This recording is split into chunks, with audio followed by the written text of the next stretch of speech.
Hey, you've summoned a lesser maker. A couple weeks ago, I spent some time making this 2 foot by 2 foot Trench Crusade board, and we expanded a bit on it last week. It needs to be a 3 foot by 3 foot, so we're gonna have to make some modifications. One of the big things I wanna do is I made a free Trench Crusade STL pack. You're gonna get to see how they look on my board. If you're interested, you can go grab it in the description. It's on my Patreon, but it's free. So just go check it out. I've been 3D printing my STL pack, and when I think Trench Crusade, I think of the Templars and the Assassins of the Assassin's Creed game. I've been drawing inspiration from the Assassin's Creed Mirage concept art, and it's been a really great reference point. The desert buildings have a really boxy shape, and I think it's going to be a relatively easy build to do.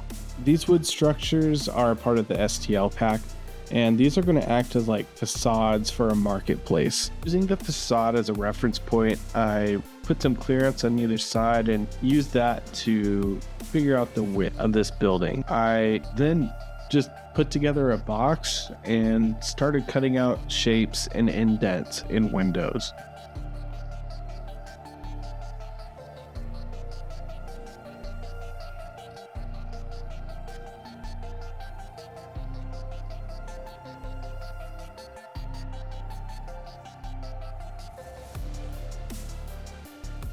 I then used popsicle sticks to suggest a support structure for the construction of this building.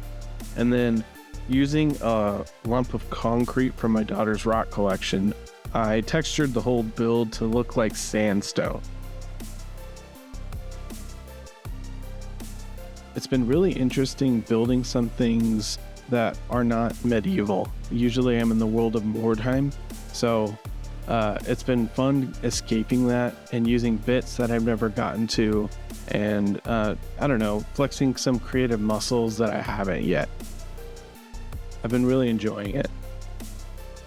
I started off by sawing this facade into 2 pieces that I'll use on 2 different sides of this build. I built out another taller box, and I used this second element as a jutting out window. Then I added some extra details, some circuit board bits, and extra sprues.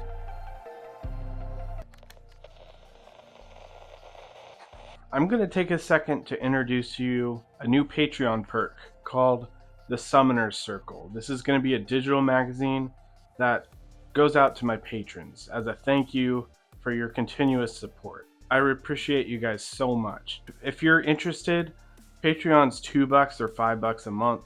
I provide a bunch of free stuff on there, and that doesn't require a subscription. This one will be a Patreon exclusive. So just leaving a comment and a like goes a long way to help push the video out to new people. Just watching in general, I really appreciate you guys. Now it's time to start working on the aqueduct. I cut out some molding for the side of it, kind of add some cover and add a design element I liked in the Assassin's Creed Mirage game. Then I carefully cut all that out, and this took quite a while, but it did have a really nice end result. After cutting everything out, I used Great Stuff foam insulant to glue all the foam to foam. And this glued everything down really, really well.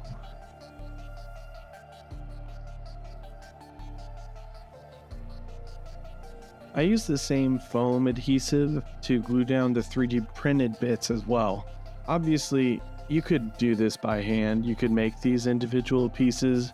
It's not that difficult, but if you have opportunities to save time doing something tedious, it will allow you to have the energy to do something else that you'll enjoy more, or try something new that you've never tried before.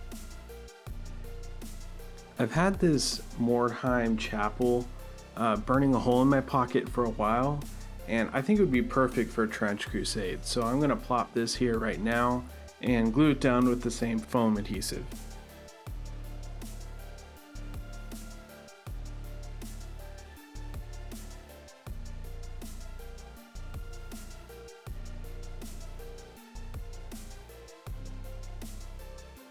I also did the same thing with the tank we built at the beginning of the episode.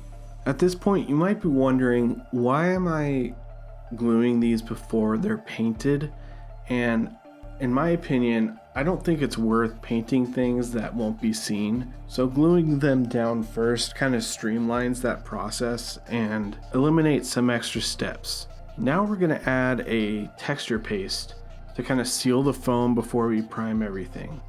We're gonna make that using paint and glue, and then we're gonna add some sand for grit, and then spackle to kind of smooth things over, because we want these things to look like sand dunes and not like rough rock outcroppings.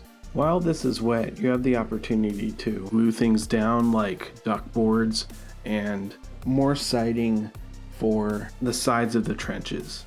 I went to texture the aqueduct with the rock before I sealed in the foam with a paint and white glue mixture, and I did this in the same cup that I did the texture paste so that the sand would still be in there and it would add a little bit of grit to it, making it possibly look a little bit more like sandstone. I do think this worked, and I'm excited to see how this paints up. We're not going to be painting this today because I have more that I want to add to this.